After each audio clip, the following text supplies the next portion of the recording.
Hello, everybody. Welcome into another episode of the Fantasy Pros Football Podcast. I am Ryan Wormley, joined as I am every Friday by Derek Brown, D-Bro. We are here in Week 16, semifinals of the fantasy playoffs for most leagues.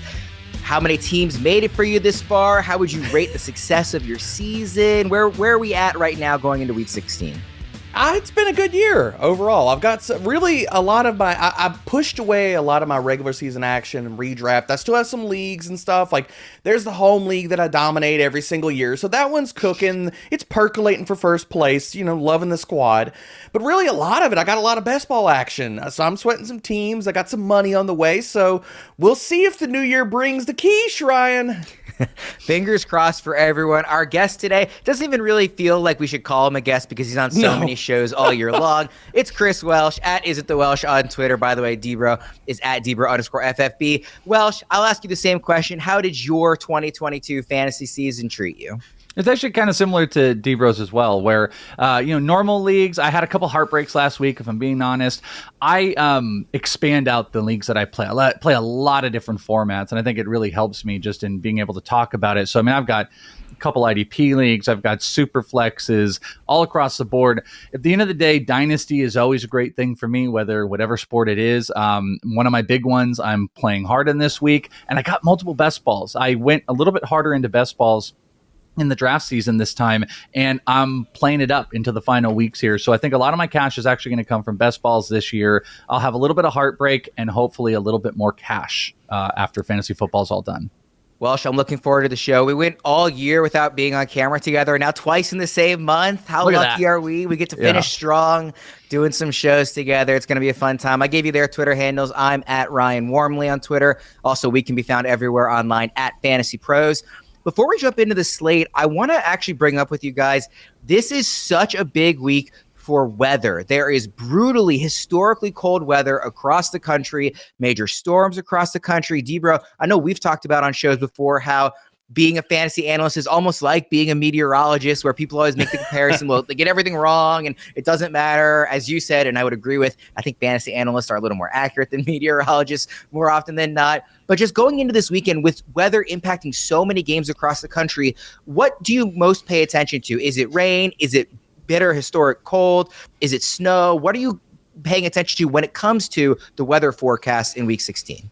Really this comes down to one or two things. It's life-altering amounts of snow where we're talking about just insane amounts to where it's going to impact play, things like that, or the wind. Past that, unless we're talking about sustained winds over 20 miles an hour, gusts that are extremely high, I don't care if it's cold. The cold does not stop a lot of these teams because it's 15 degrees outside. The teams don't say,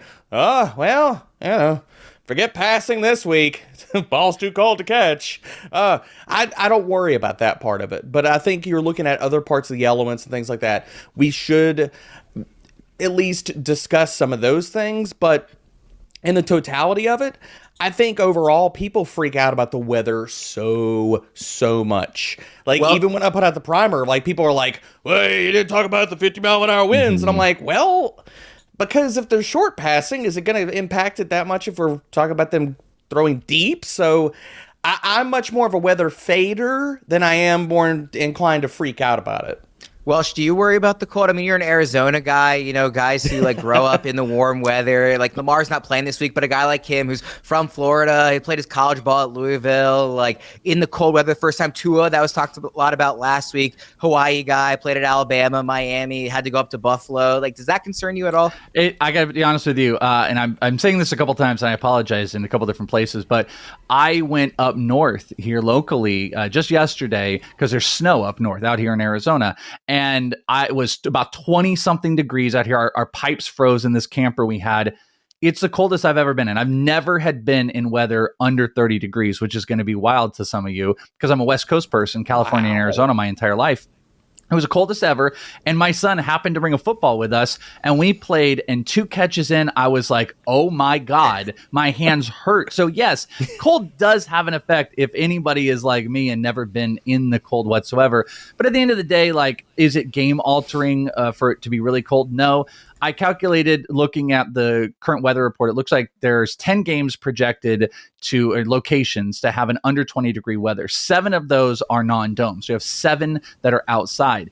But you've got, I think it's 5 or 6 games that have wind projected at 15 miles per hour or more. And that is my concern. Obviously, the snow is the snow. Like, snow coming in is going to change everything. So we don't even need to discuss that. But if it's cold versus wind, it's 100% the wind. And that is what I am focused on. And there are 2 games that have projected over 20 mile per hour winds that are non-domes that I am very, very concerned about. So I'm not quite a fader like Debro is. I think we have to pay attention to it, but sometimes we do get bogged down just a tiny bit in to fading everybody and needing to make big. I'm like, to be honest with you, I'm personally more worried about a DeAndre Hopkins with Trace McSorley at quarterback than I am, Christian Kirk maybe. And I know I'm saying this on a Thursday night game that already happened, but these guys that are going to be in, windy, colder weather, I'm worried about more of the quarterback than I am that, unless it's 20 plus mile an hour winds. I'm just still stuck on you saying you've never been in under 30 degree weather before. Everybody keeps telling me that. Everyone's shocked wild. About that. I was born in Northern California. I lived down in LA and I've grown up in Arizona. I've never been in 25 degree weather in my entire life. Still not, because it was 29 degrees last night. I'm sorry. That's insane, man. West Coast, baby. I'm from Louisiana and I live in Texas, and even I could say that, like, right now it's supposed to be less than 20 degrees. So this is just crazy. Blowing my mind. I don't even know how to fathom it. I'm on the East Coast, for the holidays, but I live in Denver, and in Denver today, which thankfully I'm not there, the high is 2 degrees, and it's averaging about -5, -7. What is that? That is it's a complete reverse of your entire life, apparently. Well, I would ask you guys, how many times have you ever been in 127 degrees? Because I have. Never. I've been in triple digits, my fair share, never 120. Not 127. I've been in the 119s, 150. Like, it was insane down here in the summer for Texas. I mean, since we've gone off on a tangent on weather, but I mean, I could definitely say I've dealt with the extreme heat. The one other thing I'm going to say, getting back to the NFL stuff and all the weather stuff, is that I guess I'll follow a lot of the Vegas totals and let that kind of sit with me as far as how I marinate about some of these games. Like, agreed. You're not going to see a lot of these like bad weather games, and the Vegas totals are at like 43, 47, things of that nature. So a lot of it, I'll let the Vegas lines and the totals in that sense kind of project some of the scoring and move off of that as well. All right, well, I'm sure our producer John is going to yell at me for taking too long on the weather. So let's jump into the first game here. As a reminder for everybody listening, and I'm sure you've heard this throughout the week, but just, again, PSA, most of these games are on Saturday this week, so you don't have until Sunday morning to set your lineups. There are only 3 games on Sunday, and, of course, the Monday night game. The rest of the remaining Week 16 slate is on Saturday. So our first Saturday early afternoon slate game is Falcons at Ravens. Welsh, I'll start with you. What's your key matchup here? Well, my key matchup is a little bit different than sometimes what you guys normally do. I'm not going to do this a lot, but this is not going to be a Falcons player versus the defense. It's going to be a Falcons player versus a Falcons player. This is Desmond Ridder versus Drake London. And this is really about Drake London here, because no one's going in concerned with what they're going to do with Desmond Ridder unless you're in a desperation play of Superflex. But it's about Drake London and what Ridder does. Ridder in at quarterback through 26 passes this past week, 11 of which went to Drake London. Awesome. A crazy thought process, but when you really think about it, you'll understand it. Marcus Mariota had only thrown 26 passes or more 3 times, or more than 26 passes 3 times the entire season. That's it. For context, if you want to know, Jared Goff never this season has thrown less than 26 passes. I mean, that's what's been going on. So it's a huge target share on a quarterback that's throwing the ball. They're finally throwing the ball a little bit more. But regardless of the target share, he was 41st in half PPR last week as far as catches go. So this week, they've got Baltimore, who gives up the 9th most fantasy points to the top 3 wide receivers on a team, and London is all of them. So what is going to break? I think it's a key matchup of what London can do versus a really poor secondary on a team that's trying to adjust. There are 15 plus mile an hour winds projected here, and Drake London is going to be that fringy guy that we're all going to be looking at. Do we get in the lineup because he's going to get targets, and it's a great matchup? But Desmond Ridder versus him is kind of my key play here. What's the ceiling on London if these targets continue to go up? Is it like a true league winner here in the next 2 weeks? I don't think it's a league winner, but I do think it's a playoff team stabilizer where you would no one's going to put him in at a wide receiver 2, but when you can get a wide receiver 3 in, or even a flex, like there's plenty of people in deeper leagues that you might be faced with a situation where you've got a flex option of a fringy running back and then a Drake London. You put Drake London in, he gets 12 targets in a game and he actually catches and doesn't fumble, catches 6 or 7 of them. His yak and his just really, yards per catch have not really been that great. So they've got to spread the ball a little bit more, which I'm hopeful for. If that happens, it's not a league winner, but you might get wide receiver 2 production out of a fringy flex spot or wide receiver 3. And this is a pure target share play for Drake London, which we haven't had all year. We had such high hopes in the preseason. It's fallen off because the team didn't pass. They've now changed that. And you are literally put in a situation of one of the best secondaries for them to throw against. There's just a little bit of wind, and it's a rookie quarterback. So how does that play? Debro, what are you looking at in this game? Yeah, over on the Ravens side, it's all J.K. Dobbins. It's all of this run game. And a lot of this comes down to Tyler Huntley has been atrocious. He has been terrible. Like, the small little inklings of hope we've had in previous years of Tyler Huntley starts, it is not happening this year. So I think you're going to see a Baltimore Ravens offense that is going to run. And it's going to be a lot of J.K. Dobbins and a lot of Gus Edwards. And I think J.K. Dobbins, look, he's been fantastic since he's come back. Back-to-back 100-yard games. He's averaging 14 carries, 122 yards on the ground. You're looking at an Atlanta rush defense that since week 10, 30th in rush success rate, 31st in rushing yards per game. So Dobbins could put up another 120, and heck, Gus Edwards could get 15 carries in this game, and both of these guys could be somewhere around the range of RB2. Just quickly before we move on from this game, I think going into the Browns matchup last week, a lot of us, I'm a Ravens fan, obviously, as we talked about a lot on the show. Going into that game, we hoped and expected them to run the ball a ton against a bad rush defense with a backup quarterback in there in Huntley. And they threw a lot more than a lot of us were kind of hoping. And of course, the Ravens only scored 3 points and lost the game. So are you at all concerned that the Ravens want to push the issue through the air more than they really should be? Or will they continue to lean on Dobbins, who, like you said, looks awesome? He's averaging, I think it's 8.7 yards per carry in the last 2 weeks. I don't think they're going to have to lean on Dobbins that hard, considering you're talking about his efficiency, Ryan. Give him 18 to 20 carries, and the guy is going to put up a buck 50. Like, that's what's going to happen. So, and you're also talking about neither one of these running backs are shouldering 50 to 60% snap loads. So even if we see 15 to 20 carries for each one of these guys, it's not that much. And I think the Ravens have to know where their bread is buttered this week. Like, we always talk about, okay, get Baltimore pass more. What is this going to look like if they ever decide to pass more? I think that we've seen enough out of Tyler Huntley this year and his struggles to know that if they really want to win this game, they're going to have to run the ball, and they need to run the ball.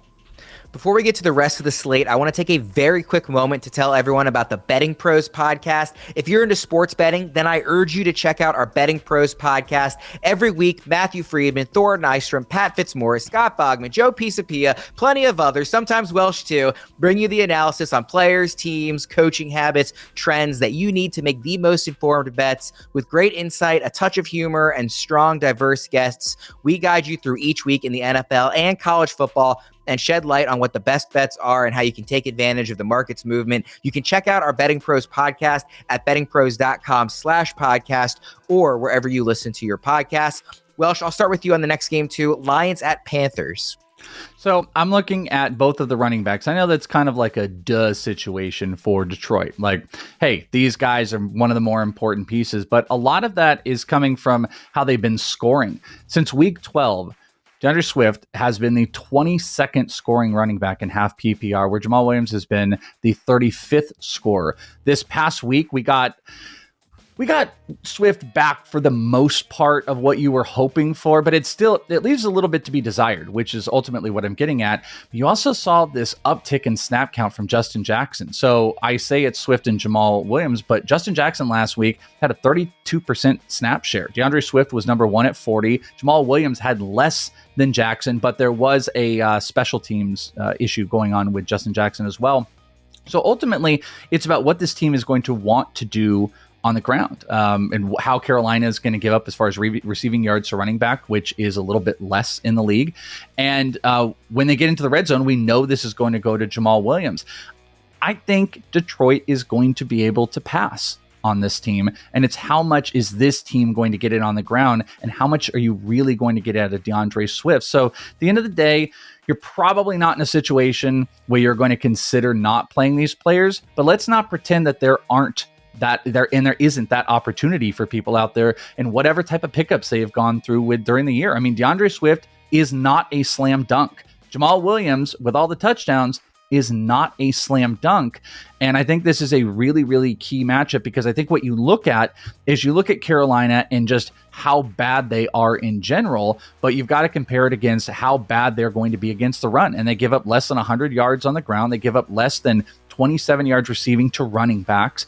And there's only so much to go. You have a very small window for Swift and Jamaal Williams if you're starting them, that you're going to have to give some consideration maybe in some other spots. Debra, I don't know if you feel any different about Swift or Jamaal Williams and any concern this week. Again, it's Carolina, but the snap share is not what you want, especially at a DeAndre Swift. Like, I think you know what you have in Jamaal Williams. Swift is kind of a wild card that there might be some options that you want to toy with.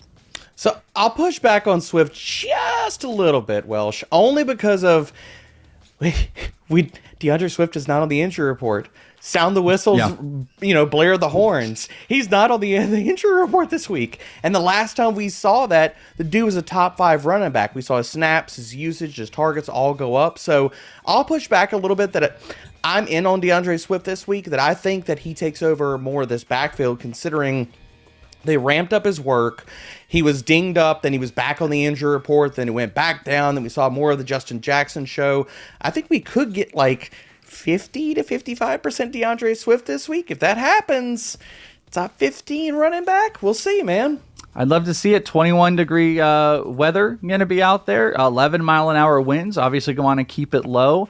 We'll see where they go. The snap percentage hasn't been great. DeAndre Swift, only 2 times this entire year, has had 18 touches in a game, which is a wild thing to think about. So I know what you're saying. DeAndre Swift is one of those guys that, play with the guys that got you there, but Swift hasn't really got you there. So if there's options, you might need to consider it. So I think it's a key matchup to watch. And it's not just Swift versus Jamaal Williams anymore, because Justin Jackson is taking away some of this, and that's what makes it a little bit gross. Oh, I definitely hear the concern. And I think on the other side of the ball with Carolina, if they're going to try to keep up with these running backs, it's going to have to be through DJ Moore. We know how good that the Detroit Lions run defense. I talked about this last week. I've talked about it out on Twitter, and people say, it's not a big enough sample size. And I'm like, you go all the way back to freaking week 6, week 8, and the Detroit Lions are top 3 versus fantasy running backs. Legit. They shut them down. You need to wrap your head around it, people. Like, the Lions and being known as a terrible run defense, those days are gone. They're poof. They're gone.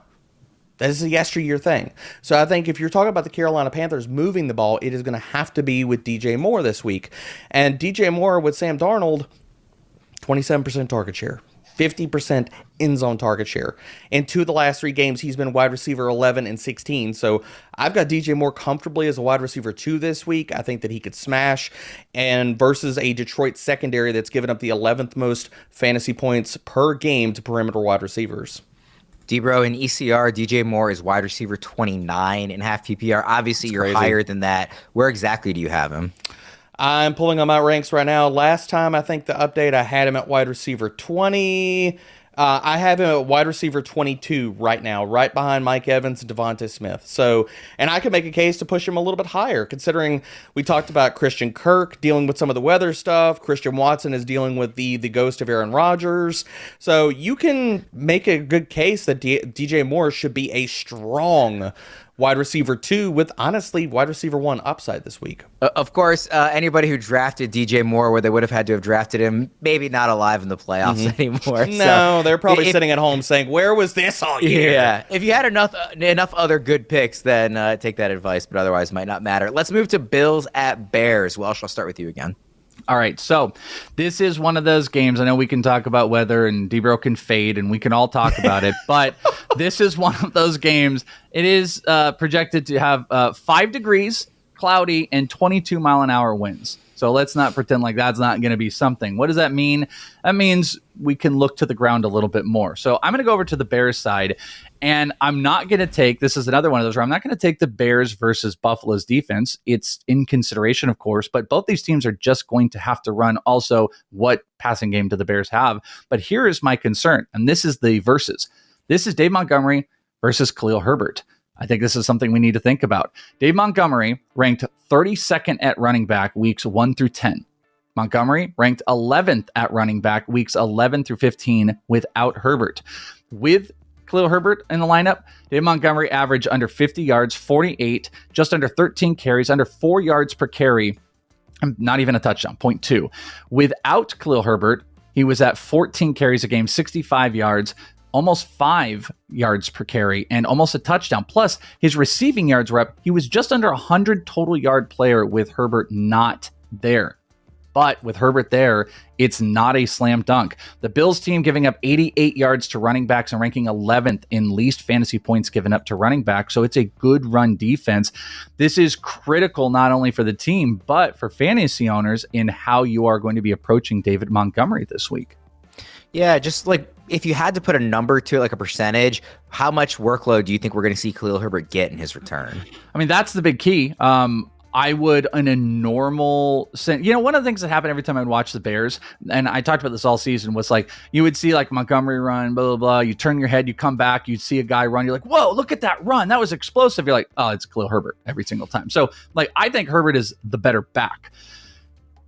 Coming back from injury, I would expect he's coming back because he's ready to have a full workload, and I expect them to need to be on the ground more than ever before. So I think he's going to be at full go of what we saw before. I think he's a double-digit touch guy. I think he takes away from David Montgomery. And listen, I don't want to bench the great players, but when Herbert was out there, Montgomery was not a top 30 running back in half PPR for 10 straight weeks. Obviously, the offense is adjusted a little bit. They could both be worthwhile. I'm not saying to necessarily bench David Montgomery, but I think the upside is taken off when Herbert is around. And this is going to be a battle between how many carries versus this weather are the Bears going to be able to muster, and who does it go to? So I think it's a key matchup to watch. I think Montgomery's a little bit dicey. And if you get any other positive words out of Herbert, he might be a flex option this week to throw out. Debro, talk to me about the running game on the other side of this. Yeah, I mean, look, I've been on this podcast numerous weeks and not shed a lot of love for Devin Singletary, but considering the Chicago Bears run defense, I'm in on Singletary this week. I think that you can comfortably start him as an RB2 this week, and I say that knowing that, yes, Nyheim Hines got into the mix. Yes, James Cook got into the mix this last week, but you're still looking at usage rates, and since week 11, Devin Singletary still owns this backfield. He's played 60% of the snaps in 3 of the last 5 games. He's averaging almost 15 touches and almost 70 total yards per game, and now you marry that with a Chicago run defense that since week 10, 20th in rushing success rate allowed, 26th in explosive run rate allowed. Why the Eagles decided not to run and lean on Miles Sanders last week versus this run defense, I do not understand. But with a banged up and less than 100% Josh Allen, I do not expect the Buffalo Bills to make that same mistake. How deep of a league would you need to be in to consider starting James Cook? I mean, I think James Cook, look, we've seen the explosiveness. I think that he could do a lot with only minimal touches. James Cook, like, I got to pull in my ranks. Like, I think that he is a viable RB3 considering the matchup. He doesn't need a lot of work to pop off. Who would you rather start, James Cook or Kahlil Herbert? Ooh, that's a good answer. Well, that's a good question. I would actually go with James Cook, and I think it's good just because of the matchup. I think that Kahlil Herbert, we can lean on the volume and say he's probably a good bet. 8 to 12 touches in the game, but we could see the same out of James Cook. And if we're going to say, okay, who's the better offense? Who's the better matchup? With Josh Allen being a little more banged up, is he going to sit there and get the goal line totes? Okay, well, maybe that goes to James Cook. So I'll lean Cook with that one. It was a good question. It was also a good answer. I'll give you credit for that one, Debro. But let's move to the next game, Saints at Browns. I'll start with you, Debro.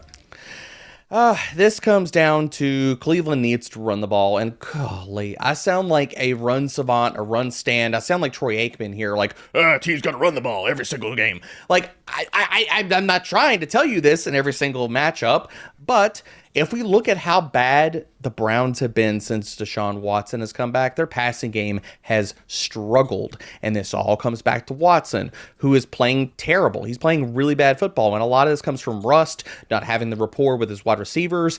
And if you look at the New Orleans run defense since week 10, they are 26th in rushing success rate. They are 28th in EPA per rush. This is not the vaunted Saints run defense elite of old. This is a bad run defense. So if Cleveland is smart in this game, they say, look, we paid you a lot of money, Deshaun Watson, and, you know, passing the ball was good. It's great. It's grand. But we've kind of sucked at that. So we're going to lean on our running backs. We're going to sit here and try to eke out a win against another team on the other side. That can they put up 15? Can they put up 20 points? So I think that Cleveland needs to run the ball, and I think you're going to see a lot of that this week. Well, what are you looking at in this one? Well, I'm going to raise you a New Orleans rush defense to a Cleveland rush defense, which is worse. It's so much worse. And so much so that they are giving up the third most fantasy points to running backs this year. And they're going up against Alvin Kamara, who has not been great. That Cleveland defense, by the way, 120 yards, 5.4 yards per carry, which is the second most in the NFL. And they're averaging giving up a full touchdown per game. Not to sound like a broken record, but weather, this is the worst of all of them. 7 degrees, looks like some flutters, and 27 mile an hour currently as we're doing this show projected. So you want to talk about moving away from a passing game. This is that one. I hate to do this too. Just throwing it out. Taysom Hill might be kind of sneaky this week if they want to. You beat me to it. I was going to bring up Taysom too. I like Taysom a lot this week. Might be extra sneaky this week when you want to get the ball in the hands of a quarterback that needs to move around. He's extra sneaky. But this is about Alvin Kamara for me as well, because he has not done what we've need him to do. Alvin Kamara has not scored a touchdown in 6 straight weeks. You want to hear something even crazier? He has only scored a touchdown in 1 game this entire year. He scored all 3 of them in 1 stupid game. He has also only crossed 100-yard marker rushing once this year and had 20 carries twice. He is currently ranked 12th on the ECR. We've been waiting for the week. You know that week? The week that he had, the only one he had where he had 3 touchdowns? This is the one. This is the one here where you go all in, because it is a horrible, horrible run defense. This is a team that is going to run Kamara and Taysom Hill down their throats, and there is bad weather. So give me Kamara and give me a little Taysom Hill on that action. I know, Debo, you agree. Yeah, I love the Taysom Hill call. I've not been a Taysom stan all year as far as tight end rankings, but I've got him and Jahan Dotson snugged up right next to each other inside of my top 6. Okay, I was going to ask Dero. So he's currently tight end 12 in ECR in half PPR. So you think that's too low? No, it's way too low. I mean, I think that you need to have him comfortably inside the top 10. I'm being aggressive in the ranking, and some of this comes down to just the poo-poo platter that is tight end position right now. Like, you can, and you're looking at the upside, like, do you want to play Taysom or Mark Andrews? Do you want to play Taysom or Darren Waller, George Kittle? All of these guys that are either in terrible match, David Njoku versus the no-fly zone that is the Saints defense. Like, I would take Taysom Hill over a lot of these different guys. Like, I think you could play Taysom Hill over Mark Andrews, and that sounds insane, but as bad as Tyler Huntley has been, and as much as the Saints are probably going to run the ball in this game, if Taysom Hill gets any kind of passing attempts on top of that, catches any balls, like, this could be a massive Taysom day. I hate to do it. I hate to sign off on that too, but like, I think you could see 10 carries in that range for Taysom Hill, and Mark Andrews has just been atrocious with Huntley. So I don't think it's a wild take to go in on that, because they're not going to throw the ball. Taysom is built for this type of game of what if the Saints are going to move the ball. He's the guy. Why not just run RPOs the entire game with Taysom Hill and Alvin Kamara and just let one of those two break each side? That's how I would play it. So both good plays. Welsh, talk to me about Seahawks at Chiefs. All right. I don't know how everybody else feels about this. He's right outside the RB1 territory. But to me, Jerrick McKinnon is a firm RB1 this week without question. There is some weather a little bit. It's going to be cold. It's going to be under 10 degrees. There's some, multiple mile an hour winds, 13 mile an hour winds if you want to consider it. But Jerrick McKinnon has been the number 1 scoring running back over the last 2 weeks. He scored almost 30 points a game in half PPR. Last week had 62% of Kansas City's available offensive snaps, which part of the reason, no blocking from Pacheco and the fumble, which was a huge, huge key. Seattle's giving up the 5th most receiving yards to running backs on the year. and the second most fantasy points to RBs overall, with over 120 yards rushing and a touchdown. In the last 3 games, McKinnon has averaged 5.2 yards per rush, 17 passes, and had over 300 total scrimmage yards and 5 touchdowns. Jerrick McKinnon is in an incredible matchup. They're going to want to play a short game. He's catching all the balls, and Pacheco is losing a little bit of trust. It's a match made in heaven. Jerrick McKinnon is a must start this week and a firm RB1. Debro, what's your matchup here? I love that take. I want to marry that take. I want to settle down with that take. I want to build a house. I want to live in that take forever. Make babies with that take. I love that take. We talked about that on the Start Sit show, which is already out, and I said Jerrick McKinnon is a slam dunk must play RB1. So love that from Welsh. On the other side of the ball with Seattle, I think that with Tyler Lockett being out, it is going to be one heaping amount of targets for DK Metcalf. He has been their end zone guy, 48% end zone target share all year long. Chef Gino is going to cook versus his secondary. You're looking at Metcalf. He is 15th in open rate amongst 81 qualified wide receivers. This also ekes down to Marquise Goodwin, who is going to be in the starting lineup this week running opposite of Metcalf. And you're looking at a Kansas City secondary that has been bleeding out points to opposing wide receivers. Since week 10, they're 24th in fantasy points per game, allowed to wide receivers, 26th in catch rate. So I think both of these guys are strong plays. DK Metcalf is going to be how they're moving the ball through the air for Seattle. And Marquise Goodwin, I keep inching him up my rankings. Like, he's probably going to be a fringe wide receiver 3 before it's all said and done, because we know where the ball is going to go in this passing attack. If it's not going to DK Metcalf, it's not going to all these other tertiary receivers. Kenneth Walker doesn't get a ton of targets. Noah Fant and Will Dissly haven't done anything, and they're splitting routes. So if it's not Metcalf getting the targets, it's going to be Marquise Goodwin. Debro, speaking of defenses that bleed points to wide receivers, talk to me about Giants at Vikings. Oh, man, it's going to be a great day for the Giants passing attack. And this comes down to Daniel Jones, Darius Slayton, and if you're in deeper leagues, I like Isaiah Hodgins. And I think the Giants are going to move the ball through the air this week. Slayton has been stepping like on the doorstep of the precipice of a monster game the entire year. What's kept him away from really capitalizing and reaching a monster ceiling is touchdowns. The guy doesn't get any red zone work.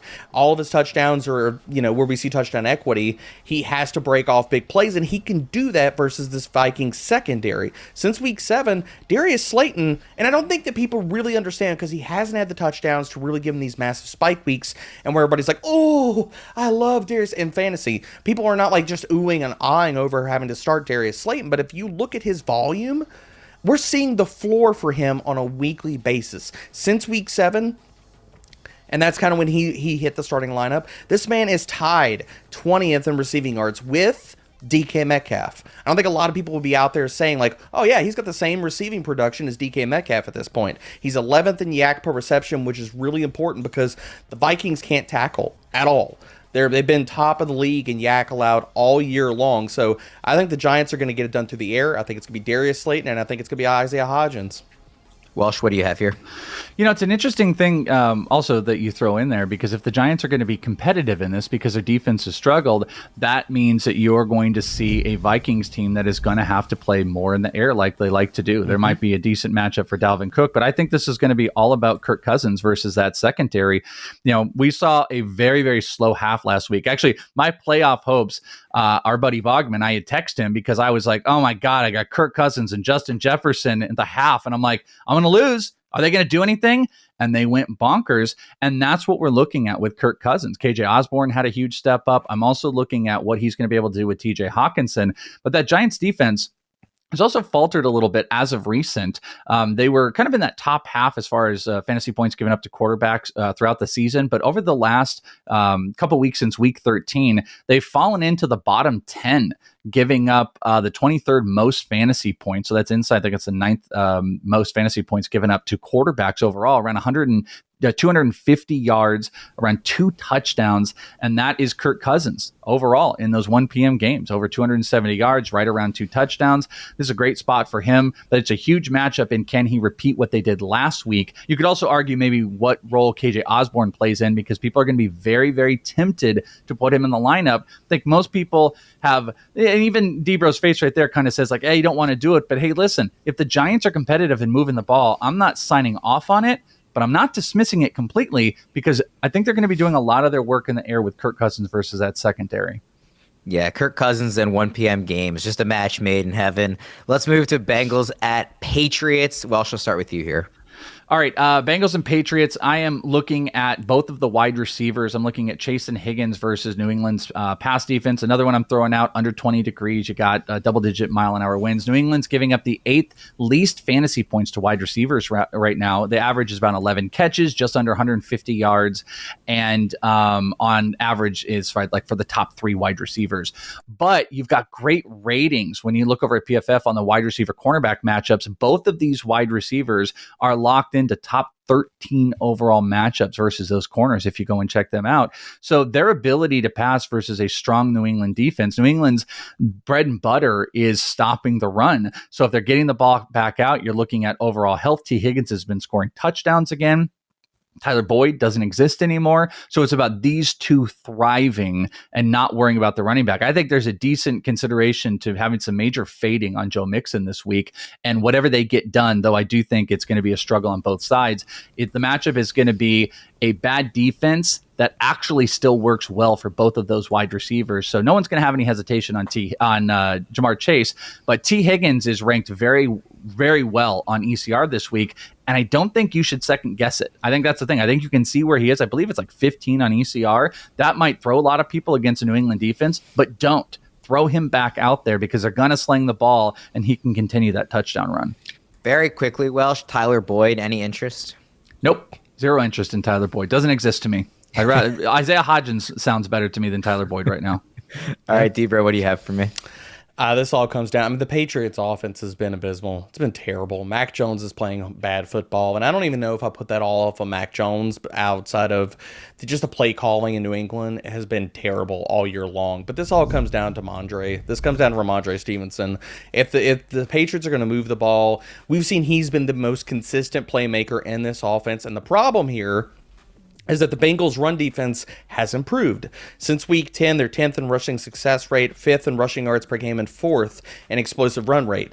So it is a bad matchup for Rhamondre, but if the Patriots are going to move the ball and put up points here, he has got to overcome that, and he's got to have a big day. I mean, RB7, is that too high, Debra? No, I mean, you can't take him any lower than that. He's got to be an RB1. Yeah. I mean, where we want to splice this and put him is that's fine. People can move him up and down, but he has to be an RB1 because he's basically their wide receiver one on top of being their RB1. Last game on the early slate, Texans at Titans. Welsh, starting with you again. Is there any other running back that can be number one this week? I know this isn't like we're not breaking news here by any means, but all this is the key matchup is Derrick Henry versus Houston. Here's the bet: does Derrick Henry not rush for 200 yards this week? Derrick Henry in his career, listen to this, in his career in only 11 games versus the Texans, Derrick Henry has 202 carries, over 1,200 yards, and 11 touchdowns. He scores a game on average every single game versus the Texans. His last 4 games versus the Texans, he has gone over 200 yards the last 4 straight games, and in that time span has not averaged less than 6.6 yards per carry. 6.6 yards per carry. It's absolutely absurd numbers here. Derrick Henry versus a team as a whole on the career averages 114 yards, 18 carries, over 6 yards per carry, and a full touchdown every single game. Derrick Henry may have had some bumps in the season for you. He wins you your league this week, and anything under 150 yards is a disappointment. So, I mean, as far as you talk about key matchups, the key matchup is just Derrick Henry absolutely demolishing this team, which he has historically done 4 straight games of 200 yards. So let's go Derrick Henry. Guess what? You can start him. Well, yeah. Welsh has him RB1. Debra has him RB1. Fitz, Friedman, Joey P have him RB1. Andrew Erickson has him RB2. I don't know what that guy is thinking. He is clearly out of his mind. Debra, what do you have here? Well, I mean, actually, I haven't hit refresh on my rankings. I've dropped Derrick Henry. I've dropped Derrick Henry to RB2. No, my God. What are you doing? I'm just okay. We'll get to it, but I have Christian McCaffrey as my number one running back for this week. Gosh. The command. There we go. See, Welsh is gonna poo-poo the take, but now he's wearing the swag. Now I'm gonna shut up. If you're listening on the pod, I got the Run CMC shirt, so I'm gonna shut up here. But still, let's go. Yeah, I mean, look, I'm not going to fade any kind of Derrick Henry. The fact that his line needs to probably be set at 175 rushing yards this week, and it won't be. So, yeah, I'll be comfortably taking the overs there. But on the other side of the ball, I think if they're going to keep up with the Derrick Henry show, the Houston Texans are going to have to feed the ball to Chris Moore, and we've seen him be incredibly involved the last 2 weeks. 38% target share. Dude is averaging 9.5 targets per game. He's going to run 69% of his routes against Roger McCreary and Greg Maben, who have not been good. This Tennessee secondary has not been good. Now, maybe Brandon Cooks makes a return this week, but Brandon Cooks has been a ghost. Even when he has been out there, it has been Nico Collins leading the charge. So unless Nico comes back, I'm not worried about Chris Moore, because Brandon Cooks is not somebody you need to be worried about at this point in the season. Basically, the Texans, heck, Brandon Cooks himself has said, I don't want to be on this team. I don't want to do this. So they're not going to feed targets to him. He's not a future part of this team. So it's Chris Moore season. Let's go. Let's move to the late afternoon slate again on Saturday. Commanders at 49ers. There's only 2 games in this slate. One of them looks a lot better than the other. We'll go with Commanders at 49ers. Welsh, what's the key matchup? Well, I have to go against my team. Mr. Debro got to the list before me and took the 49ers, so I can't take my team. But I can be self-deprecating against my team. And I will tell you, a key matchup is in the wide receiver core. And I'm not going to pick the number one. I'm going to pick Jahan Dotson. Jahan Dotson is my pick here because the 49ers secondary has been a problem. Since week 13, overall in the season, they're obviously number one defense in the NFL. Secondary has been susceptible. Their 2 safeties, Hufanga and Gibson, they love to bring in. They love to bring in even to play that linebacker role or blitz. They love to blitz Hufanga. So you've got to have great coverage on the secondary side. Ward is their shutdown corner. Lenore is not.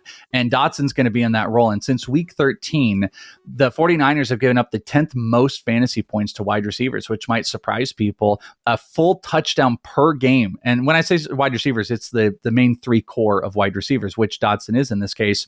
They're averaging over a full touchdown a game, around 180 yards across the board, and the 10th most fantasy points. And Dotson has been on a roll as of recent.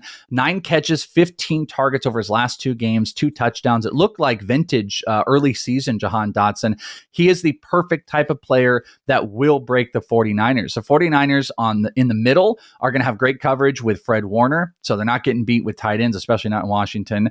And Jahan Dotson is the guy that they want to have big separation, and that's where the 49ers fall apart. When the safeties want to come inside, the corners, especially Lenore, they can't get deep coverage. They're going to get beat. They're going to get beat by Dotson. I love a deep touchdown for Dotson in this one. I think it's a key matchup.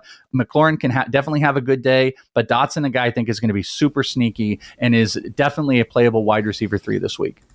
Debro, how about you? I love that call. Jimmy Ward can't guard anybody in their secondary. No, Lenore and Ward, no. On the San Francisco side, I think this game is going to come down to not only Christian McCaffrey having a day, but what Brock Purdy does. Brock Purdy has gotten all this puff and praise, and Brock Purdy has not been asked to do a whole lot.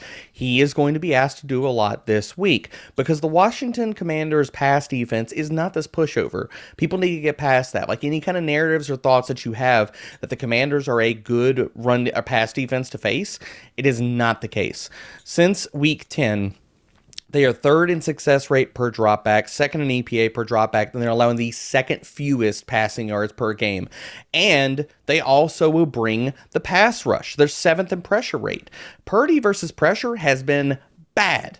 He's 28th in PFF pressured passing grade and 36th in pressure adjusted completion rate. So they're going to have to try to keep him clean. But I think that this is honestly a game that Washington could walk away from with a win if Purdy doesn't implode upon himself. Then, I mean, look, San Francisco's going to have a rough one in this one. Let's move to the bigger name matchup here, although with no Jalen Hurts, maybe not as big a name matchup.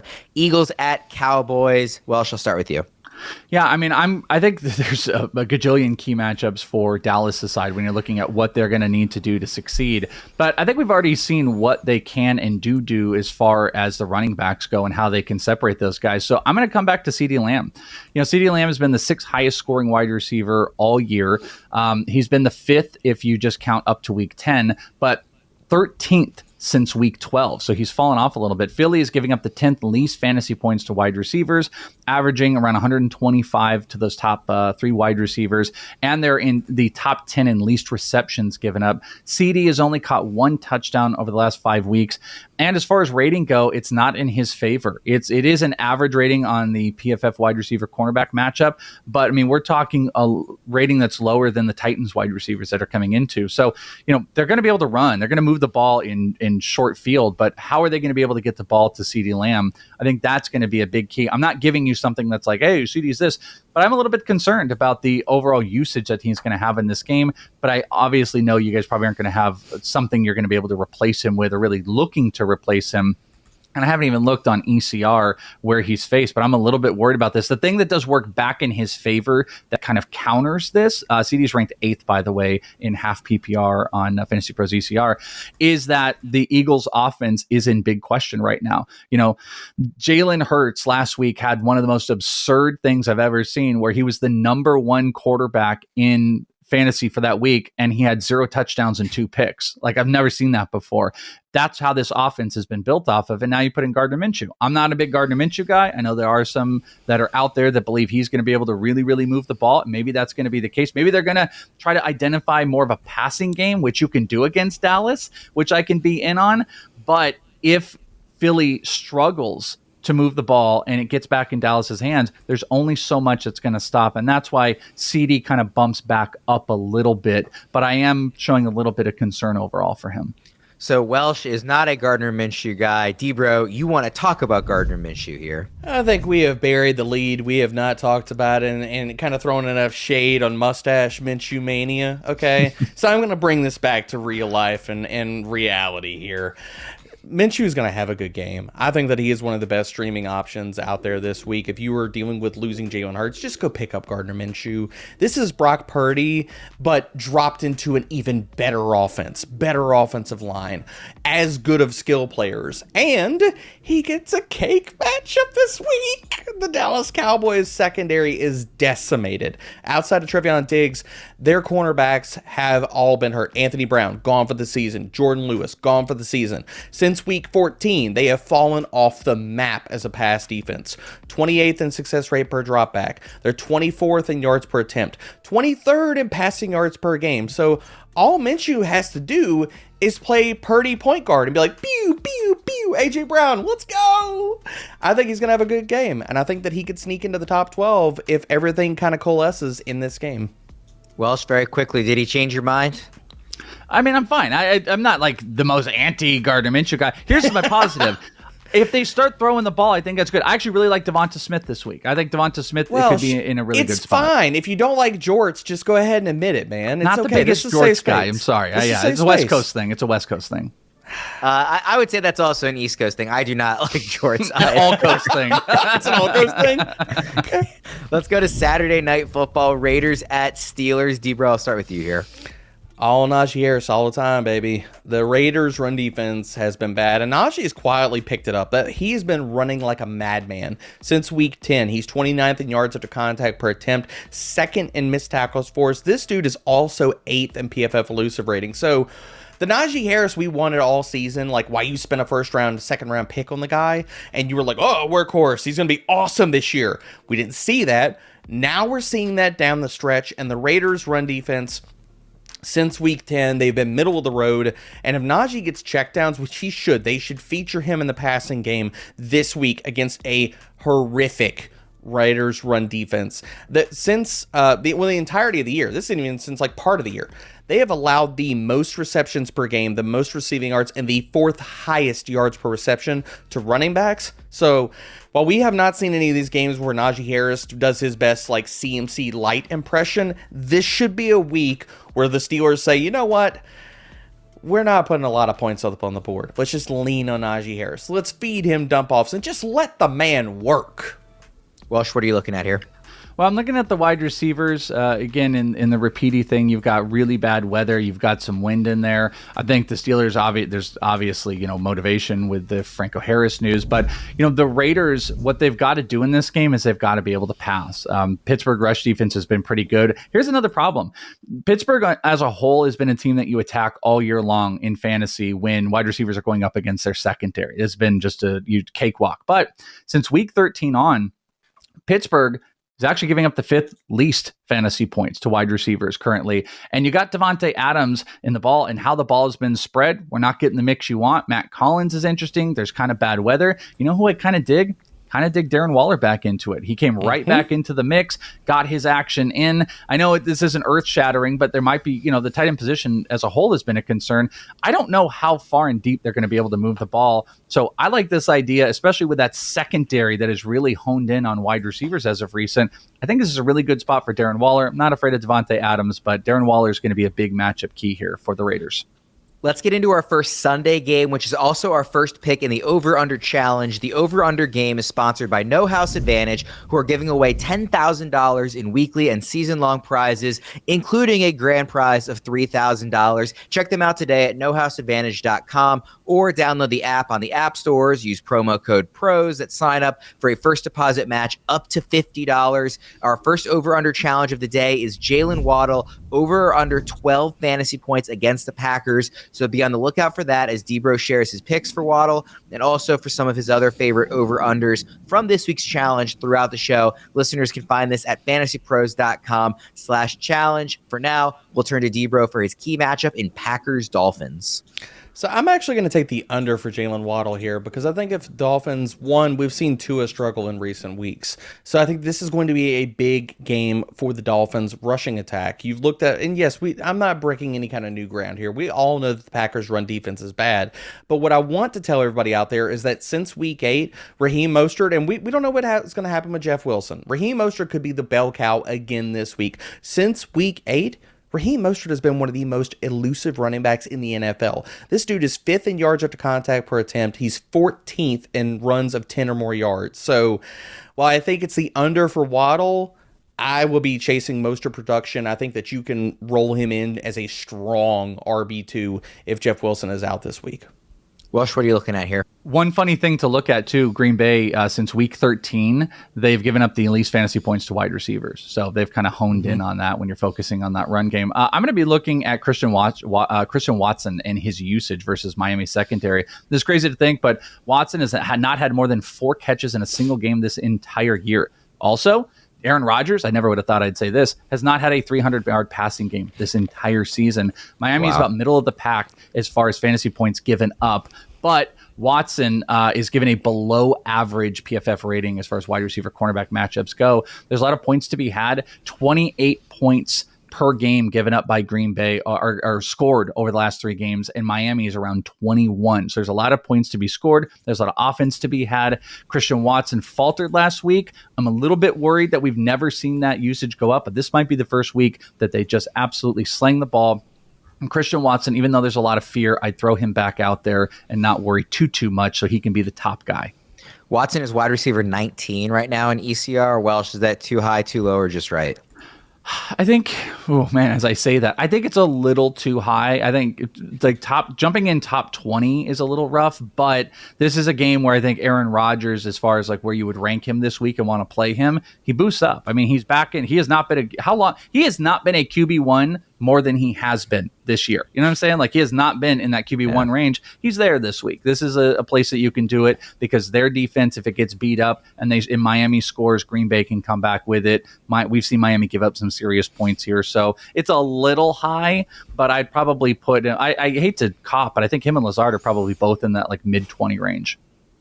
Let's get to the ugliest primetime game of the season.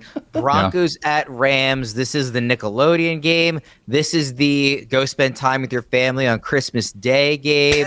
Just a hideous matchup. Debro, I'll start with you here. Ugh, woof. I I think this could be a big Jerry Jeudy game. I was expecting the Packers to just light this Rams secondary up last week. It did not happen. I think Jerry Jeudy can do that. You look over his last 4 games where he's played 74% or higher of the snaps. Dude's been on fire. Wide receiver 16, 13, 1, and 24. Yes, even if Cortland Sutton comes back, I think Jeudy can have himself a day because he's been extremely good against zone coverage, and it's been the Rams' bread and butter. 59 to 63% of their snaps in coverage this year. Since week 12, Ramsey and Troy Hill have been in zone, and since week 7, Jerry Jeudy, 62% of his targets versus zone. He is 13th in yards per route run against zone coverage, so while it's gross, I have Jerry Jeudy ranked inside my top 24 wide receivers for the week. Welsh, how about you? There's this really smart guy that I follow online, and he had this really interesting tweet. And he tweeted about Cam Akers, this smart guy. And this smart guy said since week 11, with minimum 20 carries, he's ranked 22nd yards after contact per attempt. Missed tackles, he's 5th, just ahead of Nick Chubb, and the 7th best PFF elusive rating. Do you know this? The smart guy's Debro. It's actually just the smart guy's Debro. That I think that's got to target the big matchup here. Denver's rush defense is tougher. They average under 100 yards given up per game, but the Rams have nothing else. Cam Akers has started to get the usage, and there's going to be a real legitimate opportunity for everybody to take a look at, like, hey, do I need to start this guy? Listen, he has been better. This offense has nothing else. I don't think there's going to be a lot of points scored in this game. Whatever the over is, I'm taking the under on this, but I do think Cam Akers is going to get the usage, and he has been better than perceived as of recent. So flex option, probably in that range, probably a flex this week that you can get with Cam Akers. Debro, I don't want to let that go to your head, so we're going to move on to the next game here. Bucks at Cardinals, Sunday Night Football. And Debro, I will start with you. What are you looking at in this one? You don't want me to talk about how I was going to take the over for Cam Akers on No House Advantage? I mean, yes, please. I would prefer if you did that. I mean, I'll chase that over, considering it's just 8 points. All you're making the bet is that he gets, what, 20 yards and 30 yards and he scores. I think that's definitely in the range of possibilities. But moving over to Bucks and Cards, this all comes down to what does Tom Brady do versus the blitz. You have an Arizona defense that's 3rd in blitz rate. And Brady, while he's been better over the last few weeks, he is still 2nd in interceptions since week 10 and 4th in turnover-worthy play rate. Now, you add in the fact that the Cards are going to blitz him religiously, and the fact that Brady is 19th in PFF passing grade versus the blitz. He's 22nd in adjusted completion rate. This all leads me to take the under for a No House Advantage over-under challenge on Brady, where he's sitting at 18 points. I'm not feeling it. I'm gonna go with the under. Welsh, let's move to your key matchup. Yeah, I think the Cardinals have a lot of key matchups because Trace McSorley is their quarterback, and that is a major concern. I think DeAndre Hopkins and the rest of the receiving core is something you can stare at and look and have in question. But my key matchup is going to be James Conner, because James Conner over the last 2 weeks has been the 4th highest scoring running back in half PPR. He's got 5 straight games with a touchdown. He's going up against a Tampa Bay defense, which is 5th best in fantasy points given up to running backs. And they also give up the least amount of receiving yards to any running back in the NFL right now, which I think is an overall concern. But McSorley, they might be able to run a little bit more RPO. This should be heavy James Conner. They can't, as far as the defense goes, they're going to stop receiving running backs, which they don't really utilize anyways. If the Cardinals get in the red zone, it will be all James Conner, but I'm worried about the overall offense in general. It doesn't even matter if I'm saying James Conner. Like, I like James Conner. You start him this week. He's a RB1, but I'm worried about how they're going to move the ball. But the effectiveness of the offense is going to be centered around what James Conner can do versus his Tampa Bay offense. And if Tampa Bay takes advantage of Arizona and gets up, it's going to be even worse. So there's a little bit of diciness here and there, but McSorley has me worried. Last game on the slate, Monday Night Football, Chargers at Colts. Welsh, I'll start with you. Austin Eckler, baby. Since week 10 on, the Colts are giving up the 2nd most fantasy points to running backs. Overall, 114 yards. They're giving up over 40 yards receiving. It is bad news. The number 1 is Seattle during that time period, but it's over 28 points in half PPR. Again, this isn't a groundbreaking one, but this is similar to the Derrick Henry one, where this is just a fantastic matchup for Austin Eckler to prominently, have himself be in the top 3 or 4 of overall running backs this week. So there isn't some, again, groundbreaking thing I'm telling you of who you're going to start. I love Keenan Allen in the matchup. Mike Williams is okay, but this is an Austin Eckler game. And this is going to be a key matchup for the Chargers being able to move on. And I see big breakout, big week for Austin Eckler, which should make some fantasy people very, very happy. Debro, I think one of the biggest questions of the entire week is what the Colts running game is going to look like. We obviously saw a ton of usage for Zack Moss when he came in, in replacement of the injured Jonathan Taylor. Now I know Taylor's out going in here. Deion Jackson had a lot of hype earlier in the season. What do you make of this running game? I think it's going to be a lot of Zack Moss, and people are going to sit here, and the immediate thing that I've heard from everybody about that is, well, the Colts were up. I mean, they just want to salt away the clock. You're going against the Chargers passing attack on an offense that's going to put up points. Do you think that the Colts are not going to try to run out of the clock this week? I mean, they do not want the Chargers offense on the field. So it's going to be a lot more volume for Zack Moss. And we know that you can run on the Chargers. They've been a bottom 5 run defense the entire season. So I've heard people talk about, Jordan Wilkins could Jordan Wilkins has not done anything the entire season. They have not had him active. You're telling me he's going to come off the practice squad this week and he's going to lead them in running back carries? No! Zack Moss is probably going to get 20-plus opportunities in this matchup against a terrible run defense. Yes, the Chargers probably know that the Colts are going to run the ball. Jeff Saturday does not care, and they can't stop it anyway. So Zack Moss is a strong RB3, and I think that you could even throw Deion Jackson in the RB3 mix. And regardless of whichever one of these guys gets in the end zone is probably going to end up as an RB2, but I think the Colts running the ball this week is what's going to at least give them somewhat of a chance. Guys, let's open up the mailbag here to end the show. It's a good time to remind the listeners, if they want even more access to our analysts, be sure to join us on Discord at fantasypros.com/chat. A premium subscription will get listeners full access to our analysts through AMAs, stages, and more. We are up against it on time, but we're in the fantasy playoffs, so I want to get to some of these questions. These are just all pure starter sit. No explanation. Just give me a quick rapid fire, who you're taking in all of these. We got a handful of them. No explanation, no details, just your picks. Question number 1, Chris Olave or Donovan Peoples-Jones? Debro? Olave. Welsh? Olave. Question 2, Titans defense or Bucks defense? Debro? Bucks. Welsh? Easy Bucks. Question 3, Christian Kirk or Terry McLaurin? This is half PPR. Debro? I'm going to go McLaurin. Welsh? I'm going to go, Kirk is going to have, I'm going to go Kirk, so you're going to know after the fact. Question 4, Devontae Smith or Jahan Dotson? I'm going Slim Reaper. I'm going to go Slim Reaper too, but you guys know I like Dotson this week. I like Jeff Dotson Wilson too. or Deion Jackson in the flex, Debro? Deion Jackson. I don't even know if El Jefe plays. Yeah, doesn't matter to me. I'm actually Deion Jackson a little bit more than Moss Same. this week, so Jackson. Zack Moss, Michael Pittman, or Isaiah Pacheco in PPR? Debro?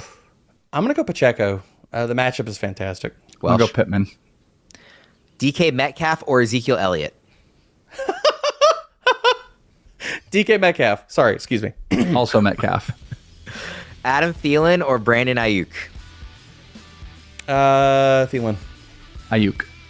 Okay, we got through a handful of them, so hopefully that helps the folks who sent those in. We'll wrap it up there, fellas. Thank you both for another awesome episode. Everybody listening, please remember to check out our Betting Pros podcast as well. But most of all, thank you, the fans, for listening. For Welsh and Debro, I'm Ryan Wormley. We'll see you guys again soon.